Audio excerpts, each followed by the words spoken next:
Pretty much. Welcome back. In case you're joining us, you're just in time for the big conversation here on KTN Prime.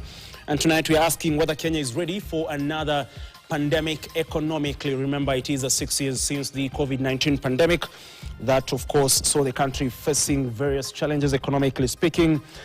But we're here to make sense because there's been an uproar in regards to the U.S. Ebola quarantine and treatment facilities set to be constructed at the Laikipia Air Base here in the country, to be specific. And of course, there were demonstrations on Monday in Nanyuki town in regards to the same, with President William Ruto later on in the evening admitting that he indeed gave the nod for the construction of that facility on the request, or upon the request by the United States government. So are we ready in case of an emergency or an outbreak in regards to the same? And of course, joining me to make sense of that and help us understand whether we are ready indeed to tackle a pandemic in case it happens is to my immediate right is Mr. CPM Manyenze Marco, who is a PFTC committee with under ISPAC. With ISPAC, a very good evening to you and welcome. Also joining us is Mr. Dismas Mokur, who is a governance expert or analyst. A very good evening to you, sir. Thank you very much.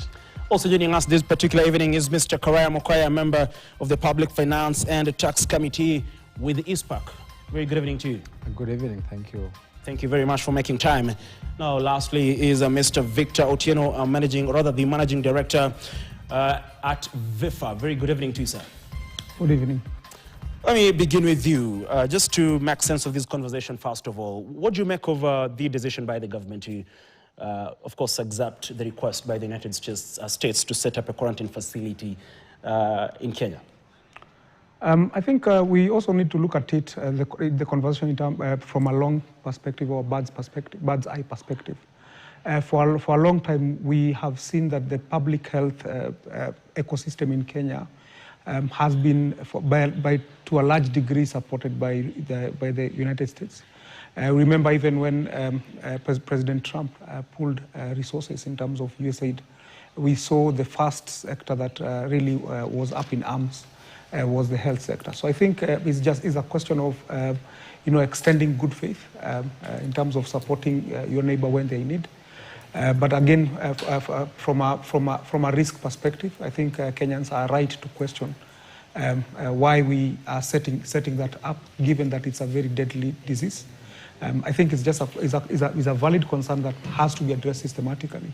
But I don't think in any form or shape we should recoil from being able to support the US in terms of Ebola, but also just being able to stabilize the region. Mind you, I think we saw the PS indicating, I think today in a show, saying that Kenya is the only place within the region where we can be able to really get the verification of the virus as a virus.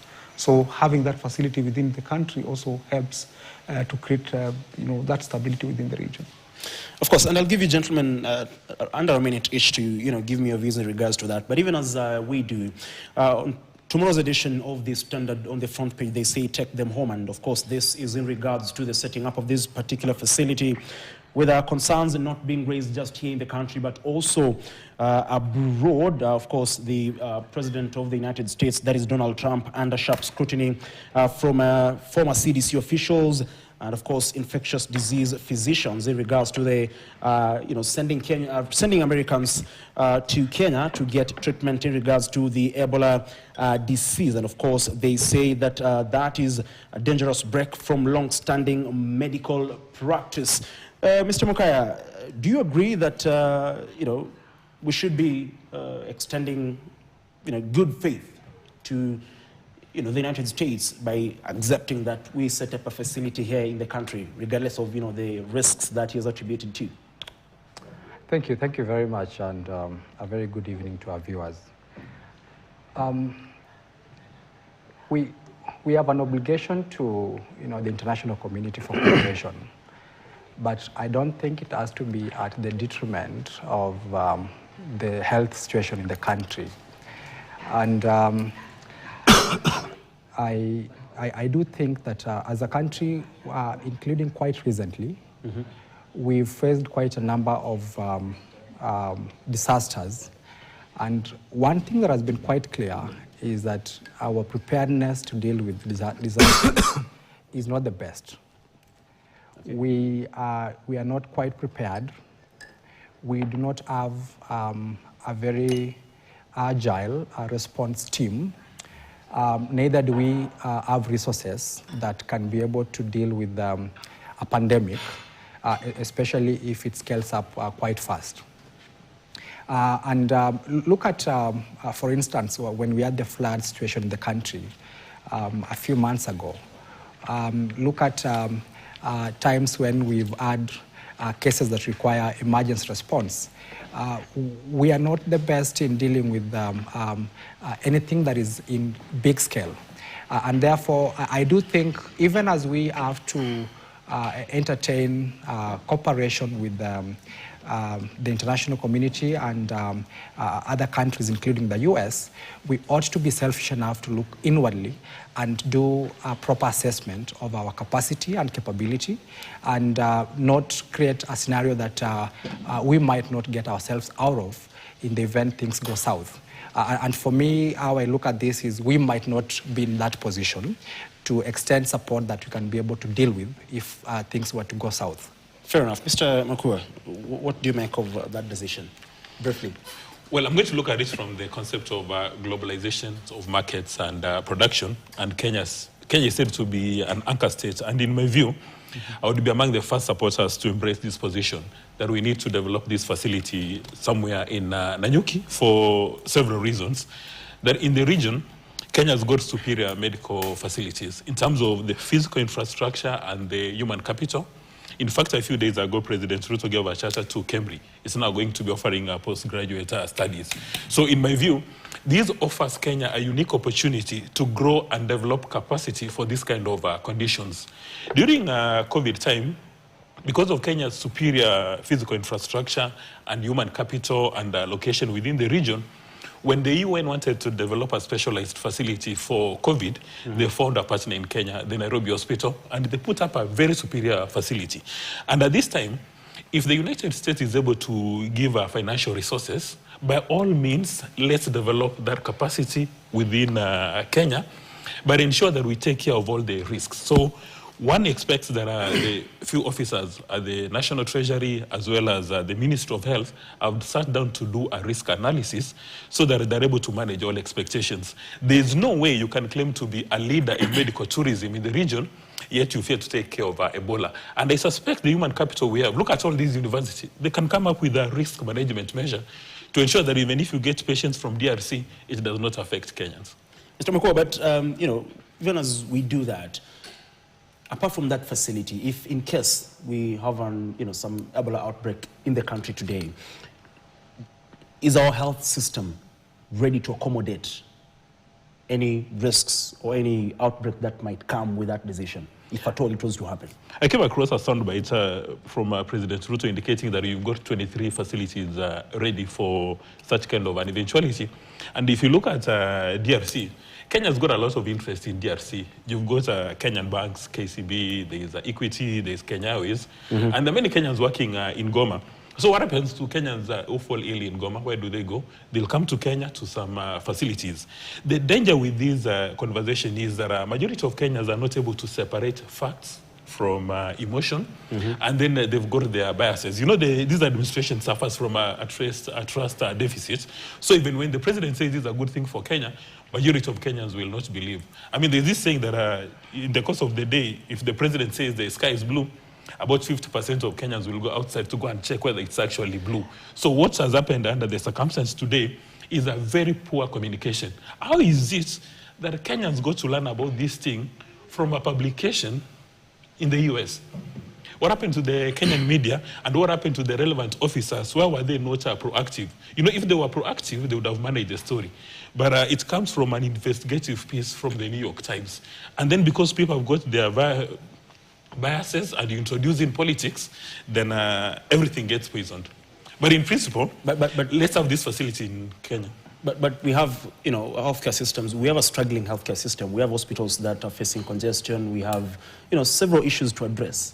Now, because you've said that we have a struggling system, it may be the case, it may not be the case. But assuming it's the case, you've got a struggling system, And then you've got a rich partner who says, I'm going to give you a lot of resources to work on your systems. And also take into active consideration that the majority of medical doctors in the US do not understand diseases in Africa. I'm sure you know that if a malaria patient, a fellow from a village, Mososho, goes to the US with malaria, it's going to be a stampede, it's going to be an emergency, because they don't know how to manage these tropical diseases.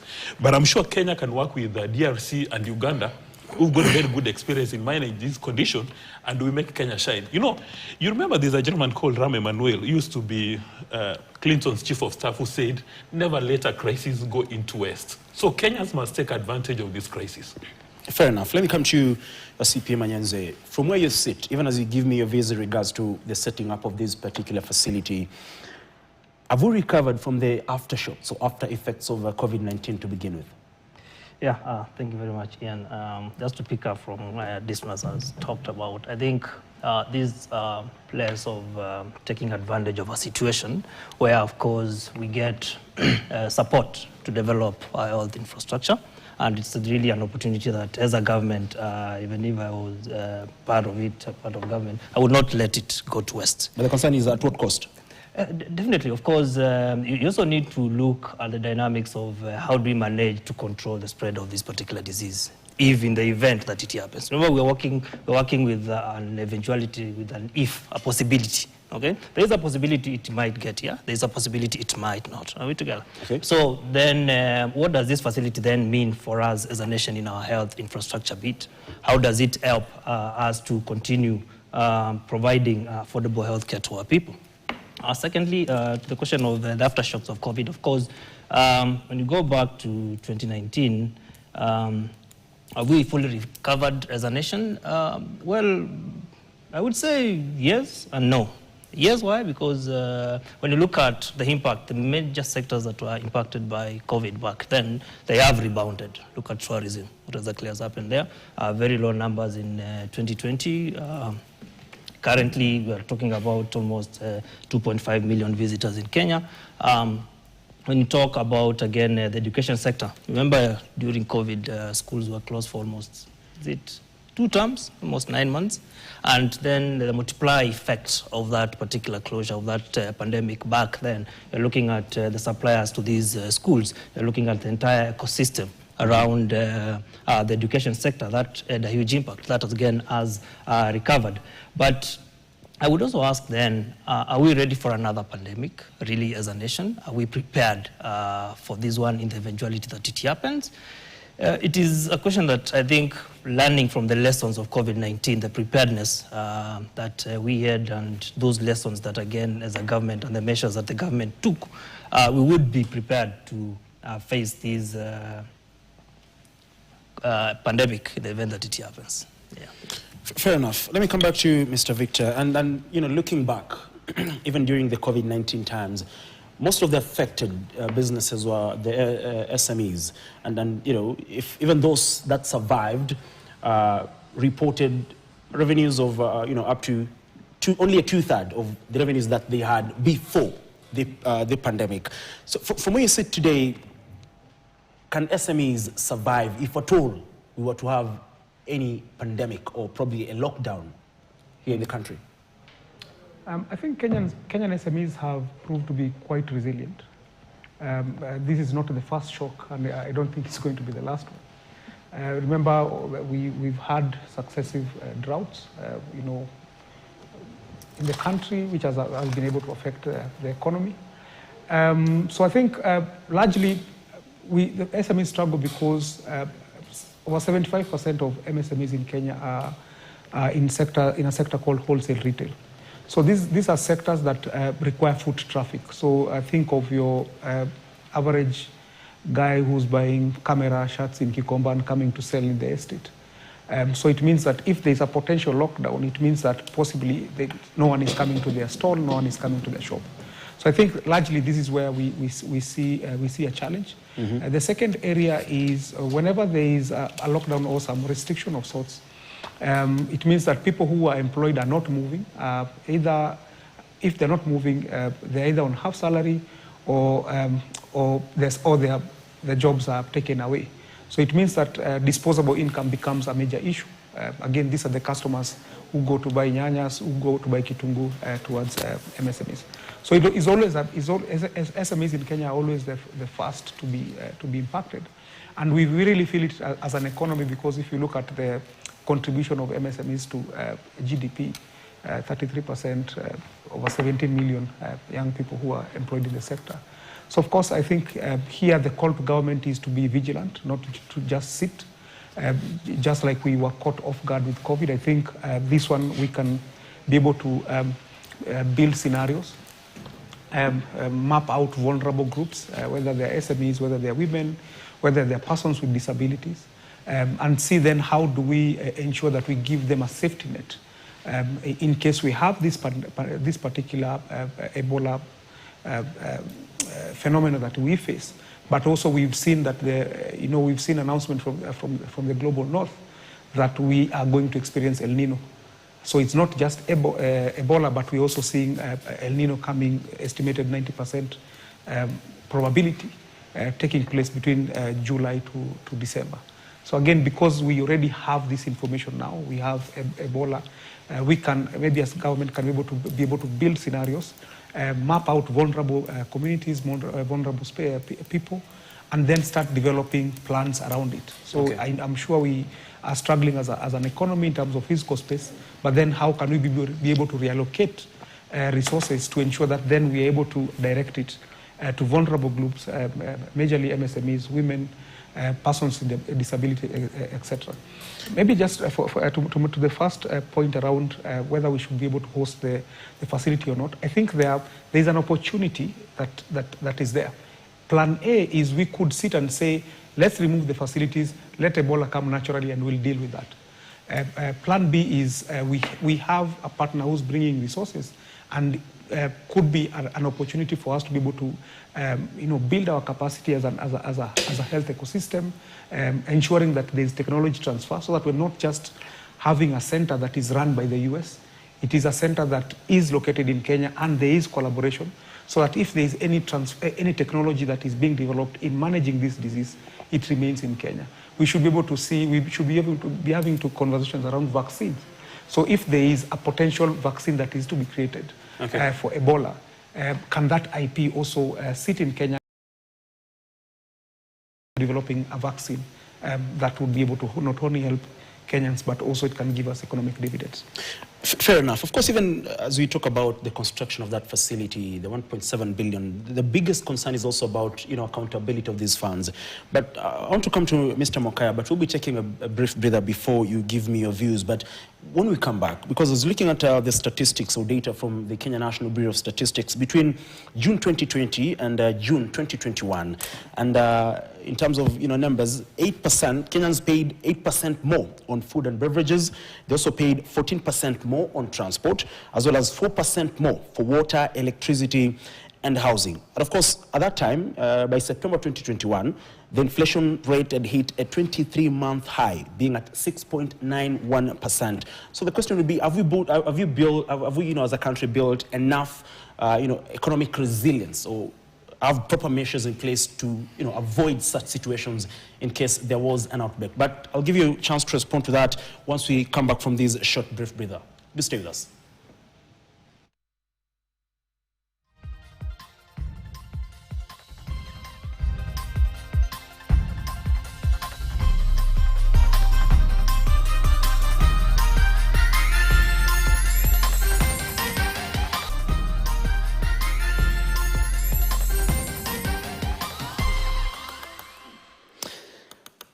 Well, pretty much. Now, gentlemen, Mr. Mokai, let me come to you. In regards to the statistics that I just read before you took a breather, the question would be: have we built enough economic resilience since COVID-19, or will we still be exposed to the same weaknesses that we had then, and we've not fully addressed them? Thank you, Ian.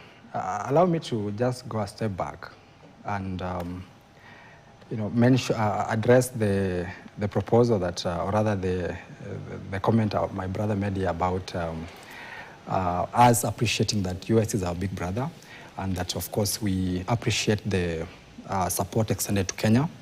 But it's important to know that if you have a rich friend and a rich friend extends poison to you and tells you, hey, look, this is a cup of poison, have it, I'll take care of your medical bills. I don't think there's any rational or wise person who will proceed to have the poison. And that is actually where we are. We are at a position where we do appreciate that we have a struggling health system. We definitely appreciate any support that can be extended to Kenya to ensure that our health system works. But we must not do so while trying to create a bigger problem for an already struggling health system. In this country, we still have very many people who are struggling, and some, unfortunately, die out of curable diseases because they cannot access medicine, healthcare on time, medical services on time.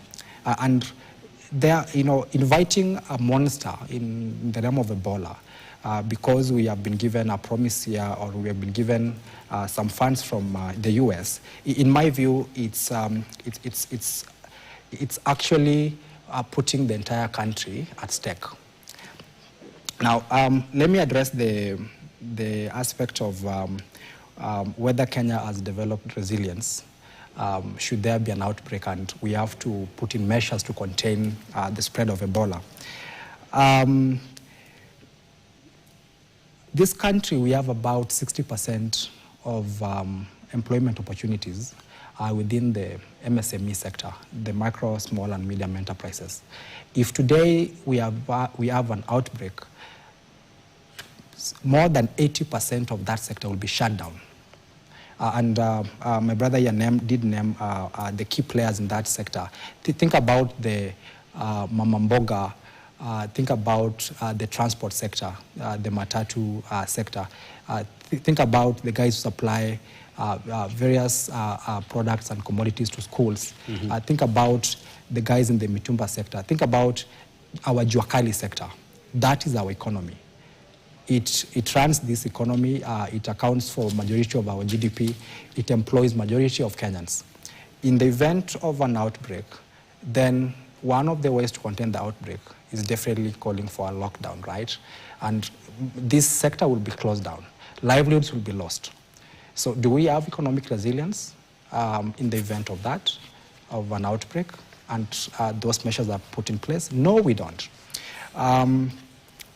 During COVID, Ian, reports have it that we experienced the highest number of depressions. And by the way, it's actually even much unfortunate that the divorce rate in Kenya has never been higher than during the COVID time because of lockdowns. And it's very interesting because Bokoa can't help but laugh, yeah? But that is the reality, right? So we do expect that, for instance, if there is a lockdown, look at a sector, for example, like education, completely affected. Uptake will be very minimal. So you can expect the entire of that supply chain, the entire of that industry will be affected, yeah? Food, subsistence economy, from a food perspective, we depend on small-scale farmers to feed the rest of us. Without a proper transport and supply chain system, then food cannot have, what we call place utility. It can get to Nairobi, it can get to most urban and semi-urban areas. So most of it goes to waste, livelihoods are lost, and we experience inflation. I mean, you mentioned during COVID, we experienced an all-time high inflation of about 6%, So, and that is caused because of key basic commodities are not available. And if they're available, accessing them is a nightmare, is a tall order. So we definitely need to make some of these decisions with an holistic view of the implications, especially if the worst of the situation becomes a reality. Of course, there are key learnings from COVID, and my brother did cover some of them. Of course, Kenyans now, the expectation is we need to save more because we know what happens during pandemics and during lockdowns. Most of us go on half pays. At worst, you go at no pay. If you had a side hustle, it's not likely to be operating. And what keeps you running then is what you have as savings. Of course, most households go from having 3 meals a day to 2 meals a day to sometimes a meal a day because you can access food. So those are some of the effects of lockdowns, which are necessary in the event we need to contain, an outbreak. And therefore, I do think that even as we try to be very positive, we try to look at the positive side of all this situation. Okay. We have to do so cautiously. Fair enough. Mr. Makua, and even as Mr. Mokai alluded to, this particular setting up of the Ebola quarantine and treatment facility has also been opposed, like we said, by the U.S. House Committee on Foreign Affairs. And of course, they issued a critique on the U.S. government in regards to that. But looking back at COVID in 2019, we had the then COVID billionaires, and of course there's the issue of public trust that, like you alluded to, and the issue of accountability in regards to, like you said, when you have a rich friend who can offer you money, there's the issue of accountability in terms of these resources. So as we speak today, are the current procurement and audit systems strong enough to prevent what happened during the COVID-19 period? Because there are people who are probably in positions of power looking at it being an opportunity to be, billionaires like the COVID-19 billionaires partners. Well, the beauty of the 2010 constitution that we enjoy today, it allows any stakeholder to go to court and seek address if they think the issues have been stepped on. Like, for instance, when word went around that there's going to be this Ebola facility in Anyuki, there was, 2 institutions have already gone to court. And the court has been very elaborate on the kind of information they want placed on the table. So probability of having now Ebola billionaires or millionaires is almost zero. But again, one cannot underestimate some of these cartels. Almost zero. Yeah, but I'm saying there's a qualification that one cannot underestimate the talent of these people who understand how public procurement works. It's therefore incumbent on Mr. Adan Duale, the minister responsible, to flood Kenyans with information around these contracts or around this facility, so as to reassure Kenyans that this thing is being done and is aligned to our national and public interest, that the Kenyan administration has not accepted that we have these Ebola facilities as a special purpose vehicle for a few public servants of rank to become millionaires and billionaires. In fact, if Kenyans start smelling a rat, that this facility is going to make a few people billionaires and billionaires, then there'll be mass opposition to it. So the administration must go the extra mile and address all the fears and all the concerns that if it's 1.7 billion, it's landed in Kenya at this exchange rate, and this is how it's been utilized. That is number one. Then number two, understand that Ebola, unlike COVID, it's transmitted through some fluids. For COVID, it was just if somebody coughs in this room, then all of us disappear because there is a phobia. So we've learned so many things. And to his credit, President Kenyatta then, working with his cabinet, they came up with many measures to ensure that you mitigate the effects from the public. And you remember there was even a conversation with the banking sector on loans and the rates. So right now there's a very valid expectation that also the ministry, or rather the National Treasury, would assess the situation. Because right now, when you are in any business, there are many things which will come your way. Some you know, some you don't know. It could be the Strait of Hormuz, it could be Ebola. But on the fuel crisis, you've seen that Mr. John Mbadi came up with a raft of tax interventions. And one would expect that the same Mr. John Mbadi today, sitting with his officers at the Ministry of Finance, they're doing scenario and sensitivity analysis on how they're going to take care of everybody in Kenya, the MSCs and everybody. And this information should be made public. And if you want to make a populist statement today, you can go to the top of Mount Kenya or Kilimanjaro and say this Ebola thing is a very bad thing without even giving any logic. But when you separate the facts and emotions and also place a premium on, all of us here are accountants, highly trained. Now, some of these accountants work at the National Treasury, some of them work at the Ministry of Finance. When they work with their other colleagues, these guys who work at Cambridge, very sharp guys, the sharpest tools in the shed, they'll be able to do scenario and sensitivity analysis. And I also doubt that the administration took these statements without consulting our experts, the subject matter experts. They must have given an opinion whether or not having facility is viable. You mean the real experts, not the experts that we are now currently... Well, I'm talking about those people who've got PhD in immunology, biology, zoology, those complicated subjects. The experts in government. Yeah, they must have done some scenario and sensitivity analysis before they gave an advisory to the president. And even if the president took a decision and then they're required to give an advisory, they must come up with mitigation measures. And in the event that this is actually a disaster for Kenya, they should have the guts again to tell the president that, Mr. President, even if you're getting all the money in the world, we cannot manage this facility in Laikipia. But then, sorry, Ian. Briefly, kindly. Okay, just sorry, but then, as a requirement and from the constitution, should we then not be given the plan that the government has in containing this situation? Should it escalate, then we all know that we are safe, as opposed to having hope as a strategy. Actually, in my view, that is the bare minimum.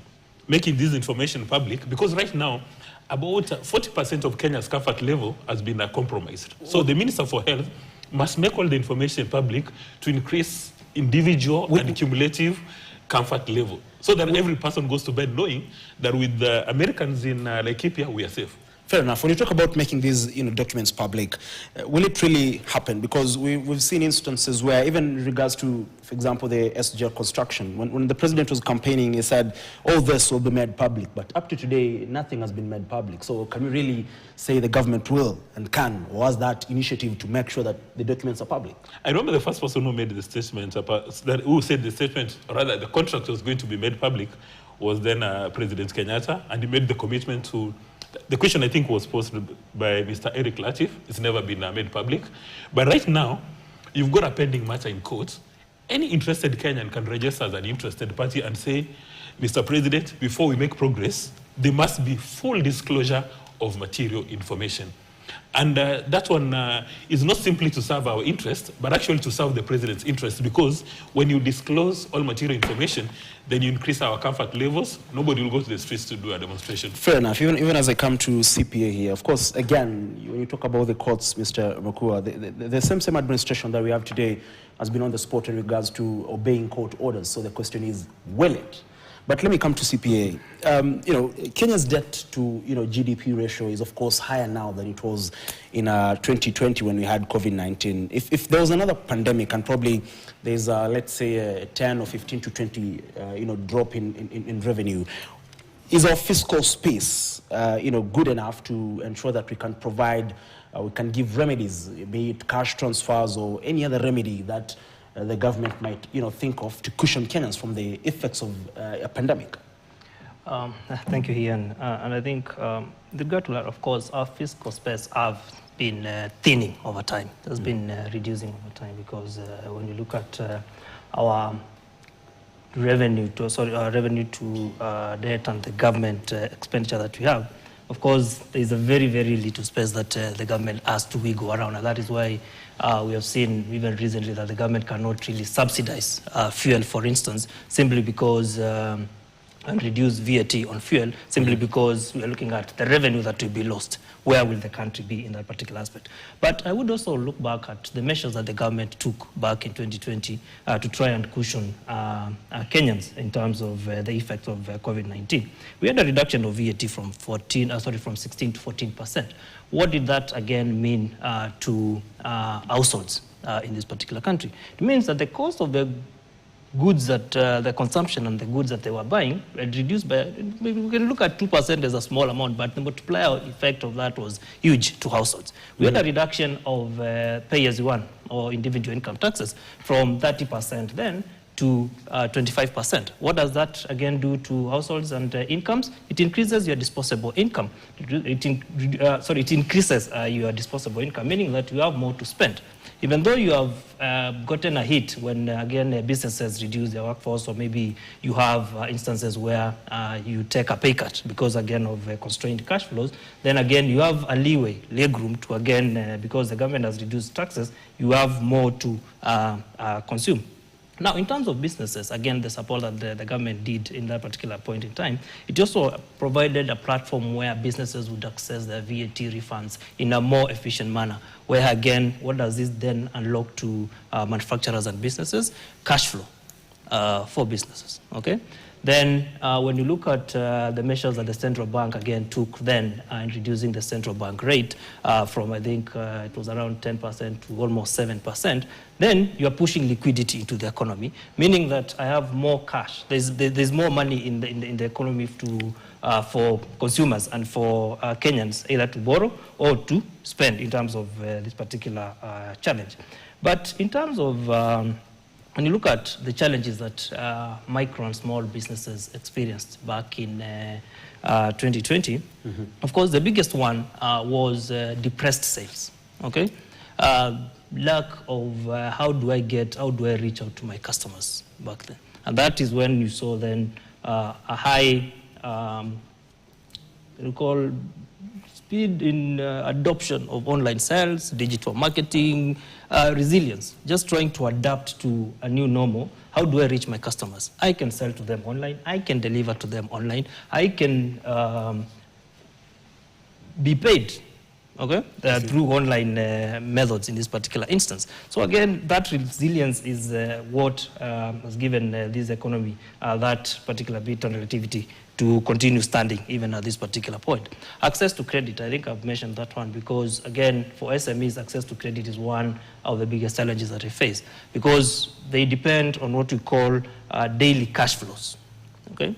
You have, your business is dependent on daily cash flows. It is, I need to see a customer coming to my business. As a boda person, I need to ferry person from point A to point B. As Mama Boga, I need someone coming to my business to buy for me. And now that depressed cash flow, if I don't have people coming to my businesses, then it means that my income is constrained, and if I don't have access now to cushion me to maybe for working capital purposes, then I get that particular challenge. Yeah. Fair enough. It's good you've alluded to even, the transportation and all, and we do know pandemics can really affect the agricultural sector as well as the informal trade. Mr. Victor, even as I come to you, for example, when you talk about logistics, do the logistic firms, for example, have buffers to absorb any risk that would come with a pandemic today? Maybe just to pick up from where he finished. The reality in Kenya is that for every 10 shilling collected, let's say, for example, 5-6 shillings goes to pay debt. And this is a challenge that we continue to face. So in case of any systemic shock, I don't think government has any wiggle room for them to be able to support MSMEs or just the economy generally. So I think the reality is that as a country, we need to be able to discuss this issue of corruption and deal with it firmly. Because we always, whenever we talk about Mama Mboga, when we talk about MSMEs, the conversation becomes light. Okay, so I think that's something that as Kenyans, because we are the ones who elect leaders, we need to be able to discuss this issue of corruption properly. And even as you said that, because looking at the statistics, 70% of our revenue goes to debt and recurrent expenditure. Exactly. 70% is a bit very high. So that's first. Second is, for the last 10 years, this country's GDP has been growing, but has been growing through public sector expenditure. So it gives an impression of growth, but private sector activity is low and is dwindling. Take an example of manufacturing as a sector. Its contribution to GDP has been declining to less than 10% up to now.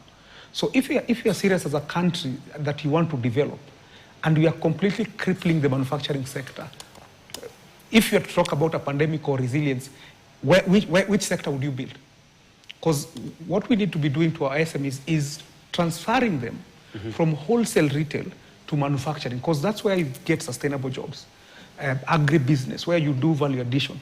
But where we are at is, since 2021, we are still running an economy that is a supermarket economy, where we buy stuff from China or elsewhere and come resell there in Kenya.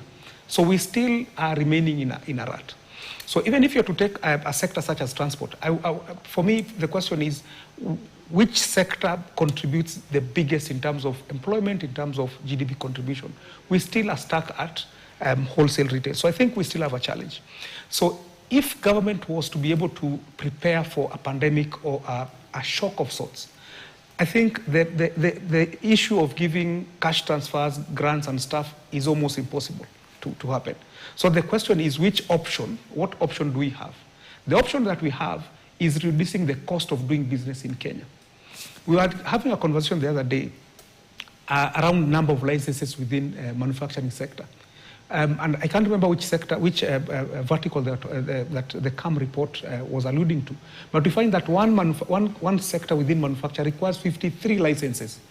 53 licenses, which you have to, even if they are 1,000 each, you have to pay 53 licenses for you to set up anything. You go to Kariobangi light industry, you find that guys can manufacture soap, but what do? They just put the, you know, if you go to a car wash, those blue-green soap. Mm-hmm. That is high school chemistry. But a lot of them would not want to do manufacturing with the soap. Why? Because the moment you start manufacturing, KEBS will come for you, KRA would come for you, the county would come for you. I mean, you will pay licenses. So what do? They give you the mixture and go mix in the house.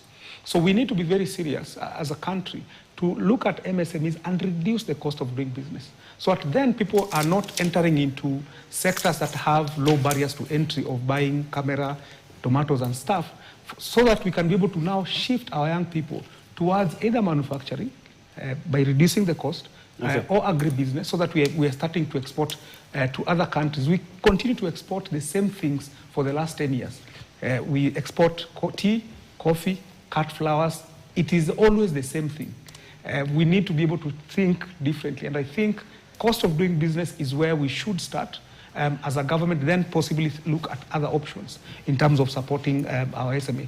Lastly, I think maybe something maybe you're not very keen on, but the World Meteorological Organization has declared that we have a 90% probability of having an El Nino in Kenya. We don't want a situation where floods come, then, you know, certain governors is waking and say, this is not my problem, this is a problem created in 1963. We see a CS moving with choppers to assess the flood, how the floods are going.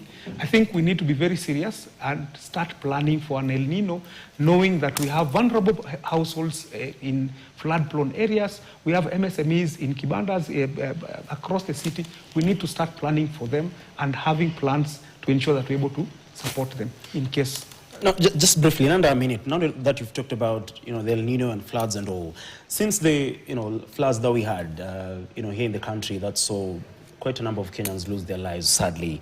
Do you think enough effort has been put in place to address the, you know, the issue of drainage systems or enhanced preparedness in case we have this, you know, situational problem again? There are structural challenges that we confess we have. Our drainage system is not working, we don't have enough water, etc. But there are things that we can do.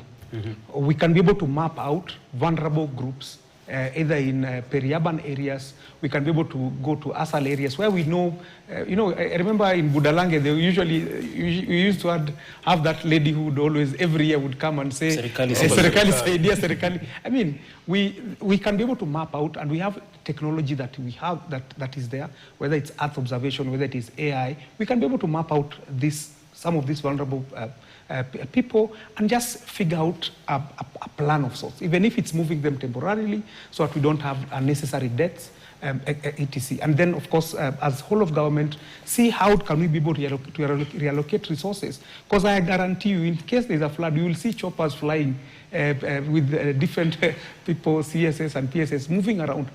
The money that they would use to fly a chopper is enough for you to be able to develop a relief program for MSMEs. So I think we need to be able to categorize the risk, see what is long-term, see what is structural, and see then what other things can we be able to do so that we're not just sitting ducks waiting for a disaster to happen and start complaining.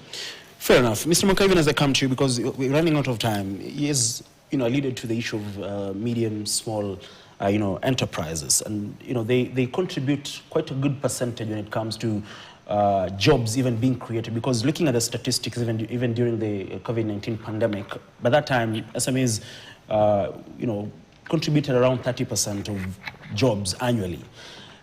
Do you think enough emphasis has been put in place or focused, the government has focused its energy in ensuring that these small, medium enterprises are well cushioned? Because the president also rose to power on the pretext of supporting small businesses. But like he has rightly put it, the economic environment, the business environment is not so conducive. What has not been done and what needs to be done to support this very crucial sector? That's a very good question. So one, there has to be full appreciation that SMEs, and I repeat, run basically at the backbone of this economy. Is there much that has been done by the government? Not quite. Let's begin here. Currently, our debt stands at 12.6 trillion, thereabouts. Our debt to GDP is at about 67% or thereabouts. Our debt servicing is expected to be upwards of a trillion, 1.5 trillion or thereabouts. Now, if you look at that, then the question is, how much of this debt is borrowed from the local market? How much of what the government borrows comes from our local banks? What is the effect of the government borrowing from local banks? There is what we call the crowding out effect. Any bank will prefer lending to the government as opposed to lending to an SME. How does that affect the SME? Then the SME does not have cheap or what we call affordable capital, which essentially then means that you're not able to scale because you can't access capital from the banking sector, which prefers to lend to government. So the first thing the government needs to do, in my view, is stay off from borrowing in the local market. And if it does, it then has a threshold of how much it can borrow from the local market. Effectively, that will make banks to be a little more innovative in terms of coming up with products that support SMEs. Two, we added to Singapore as a country. And Singapore, that is the dream. And Singapore has a lot of funds for startups. When you begin a business in Singapore, the government gives you some seed capital. You are given some tax breaks in Singapore. You are given, the government has a scheme where it can put in some equity. They can buy some equity stake in your business. They have working incubation centers where entrepreneurs are sort of taken through a program that enables them to run their business, their startup business. And those are the things that see ideas evolve from mere ideas to startups and eventually global businesses. We did have a few incubation centers here in Kenya, but most of them have since died. They depended on VCs, venture capital, grace. Most of them have since drawn back, and most of them have died. So what we need is we need to see more support in terms of government moving in to support startups, putting working tax breaks and tax holidays for startups. Okay. And finally, the regulation bit. This country, especially business-wise, we are over-regulated. There is a lot of regulation for literally everything and anything. And to some extent, you're being gagged on how to think. So partly, if we were to have a very progressive enterprise system, ecosystem or environment, we have to be quite slow in regulation, allow ideas to flourish and thrive, then regulate, and regulate cautiously, so that we do not end up with a scenario where we do not support good ideas. In the US, and let me finish by saying, the US has one of the best, it's one of the best countries in supporting ideas because they have what we call risk capital. There are so many people who are willing to give you money to try an idea because they believe that your idea can actually become a global business. That is called risk capital. Like, they're happy to give you money, and they know that there's a probability of you losing the money, but should it work, it could be a life-changing idea. That's what we need in Kenya. Of course, we do believe that if the government takes that step, then we should expect more SMEs actually become big businesses. Okay, fair enough. Gentlemen, we're running out of time. I want you to give me your final submissions, starting with you, Mr. Maku, and even as we look at another sector, the digital economy. This is a sector that many say much emphasis has not, been paid into, because looking at 2020, that is where things went. People working remotely and all. Has enough been, done to boost the sector in itself? Well, I think a lot has been done, and probably we need to borrow from Israel, where there's a lot of investments in research and development. If you look at any global giant in IT or ICT space, they've got their research and develop facility in Israel. That is the kind of environment we need to create in Kenya. That is number one. Then number two, if we want our SMEs to survive or to thrive and become, big enterprises, then we must reduce the cost of doing business in Kenya. And we have said these things times above number. The cost of energy in Kenya is extremely high. The cost of everything.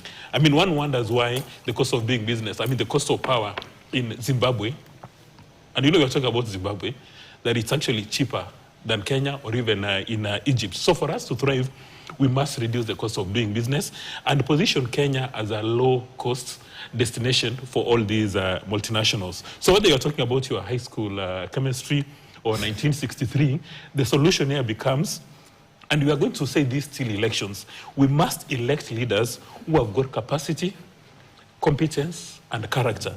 Those are three building blocks. When you place them in a room called meritocracy, then we move. Okay. But in Kenya, when you're saying that people have made money, they've not made money from harnessing the factors of production. It's simply because they've won a contract and they've got a kickback, then they've bought a Land Cruiser, they've bought these kind of things. And these people, what Mokaya would like to refer to as the risk capital, this guy will not give anybody money for a business. For instance, have you ever wondered, the majority of Kenyans, billionaires and millionaires, don't have industries, don't have factories, they don't have ideas. And when you ask them how you made your money, they invoke the name of a supreme human being. But they don't tell you that I've actually harnessed the factors of production. They run away from that. So, the four of us will complain till the cows come home. If you're going to vote people based on ethnicity, or because if you're an Onyango, you vote for an Onyango, or if you come from Rima, you vote for DCP, and you expect, actually, I expect that DCP to give us a policy proposal on how they may manage Ebola, instead of just going to the Mount Kenya and criticizing it. Okay, fair enough. Mr. CP, as you give us your final submission, can we afford social protection without breaching debt ceilings? Briefly. No, that would be a challenge because remember the kind of numbers that Mokaya has shared here with us, a debt of 12 trillion, revenues thinning, the economy not really growing. And when you look at the economy currently, actually, 2019, the economy grew by 5%. Currently, we're just talking about 4.6%. We have not even reached the levels we were in 2019. Mm-hmm. So in terms of that will be a challenge. To see, the biggest question is, of course, another lockdown happening today. What we have on households are more vulnerable than they were in 2020. Why? First, let's look at high cost of living. That is, again, brought about by high fuel costs, very high interest rates in the market. Pay slips have been raided left, right, and center. That when you look at it, you have incomes thinning and reducing every now and then. And when the cost of living as is at the moment in 2026 is higher than it was in 2020. And the government does not really have the fiscal space, of course, to provide some of the reliefs that we saw. But again, it might reach a time that they have to make that hard decision to really make a choice between do I build that road that is running from Lamu all the way to is it Moyale or Mandera? Malaba, let's use SGR. Yes, Malaba. Or Malaba, or do I cushion my people? He's a big advocate for that. Oh, he's a big advocate. Or do I cushion my people from the high cost of living? Because again, what is the role of government? The role of government is to ensure that the environment in which households and businesses operate is very conducive Okay? And comes to what my colleague there had said about the number of licenses for SMEs and businesses, small businesses that we have, because those are the backbones under which economies are built. Because when you look at multinationals will always come for business here, but the moment you increase your electricity prices, they decide, hang on, Egypt is cheaper, so I relocate my factory there. Okay? But when it's a homegrown entity, a homegrown manufacturing facility that is producing that soap that you're talking about, producing and making that those clothes that you're talking about, then it becomes, for them to shift their base from Kenya, it becomes hard because they have that inborn civil duty and patriotism in them, in that particular bit. But I would say overall, in terms of this facility, it's a good facility to have. It's a crisis that we should not let go to waste. Let's have the facility. Let's control how then these patients arrive in this particular country. Have a tracking mechanism of ensuring that these people do not interact with the local population. Fair enough. Coming to you, Mr. Victor, even as you give me your final submissions, there's one crucial thing. In 2020, when COVID came, I think we witnessed a reduction in VAT on cooking oil and gas, being from around 16 to 14.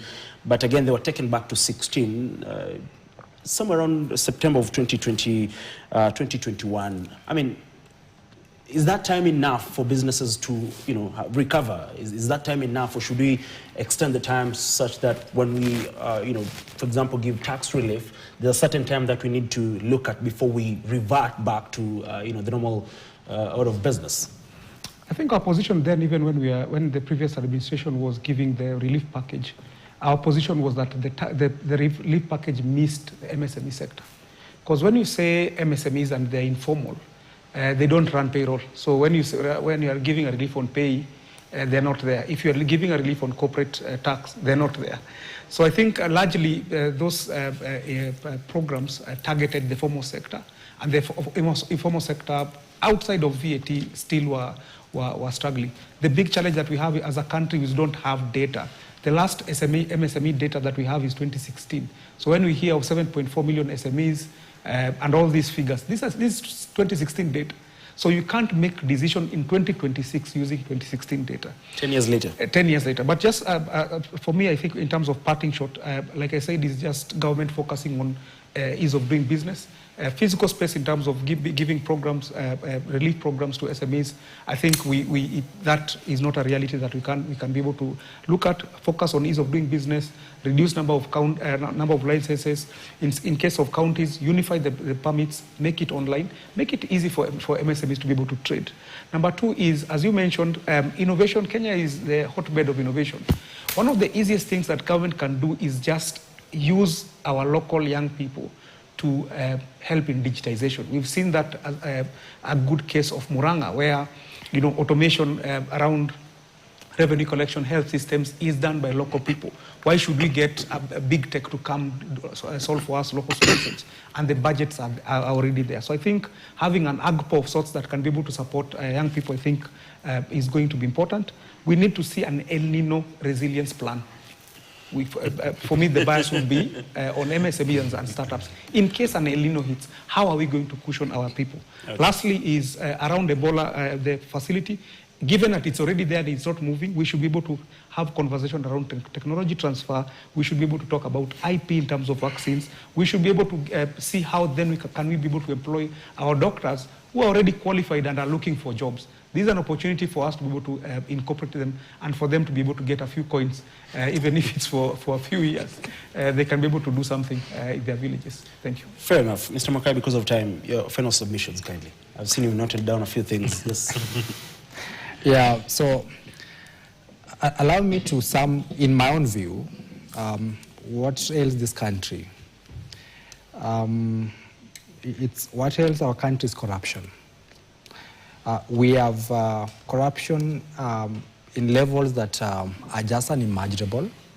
And I think we survive by sheer luck, that we still have a country that runs. And that speaks to the resilience of this country. What then do we need to do to deal with corruption? I think my senior Mokwai address that quite well. We need to inject leadership that believes in or that subscribes to professionalism, that is competent, that values integrity. And what will that do to this country? We'll be able to deploy resources to where they have the highest return. And that will then have a huge effect to growing this country. Allow me to also finalize by saying there's a lot that the government needs to do, especially in bringing trust amongst the capital owners. Tax regime in this country is quite unstable, very, very unpredictable. Last year, for instance, there was an introduction of a rebate or a favorable regime to a sector. A year later, the same has been clawed back, has been removed. Now, for an investor who put in $1 billion or $1 million, $10 million, then really that becomes very difficult for you to survive in such an environment. So we need to have, in my view, work on our leadership, work on the leaders that we elect, ensure that we have competent, professional, qualified people. Thank you. That second, please. Okay. I think you need to have a program with Victor. You discuss El Nino, because I've seen he's very muscular like that. And I'd like to take a departure from what Mukaya has indicated, that what ails Kenya is corruption. In my view, what ails Kenya is that voter who decides to reward impunity, mediocrity, and corruption when he or she goes to the ballot. You know that this guy is a thief. But then you vote him to be your MCA or your MP and governor and expect that he will not steal your resources. Okay. So the voter must go sit and ask himself or herself whether they're taking the right decisions. Thank you. Fair enough. Gentlemen, thank you very much, Mr. Victor, Mr. Mokaya, Mr. Mokua, as well as CPA Manyenza, it is. Yes. Thank you very much, gentlemen, for making time. And of course, to your viewer, thank you very much for staying with us up to this particular moment in time. See you again next time. Do enjoy the rest of our programming. In case you're sleeping, good night. And like always, God bless.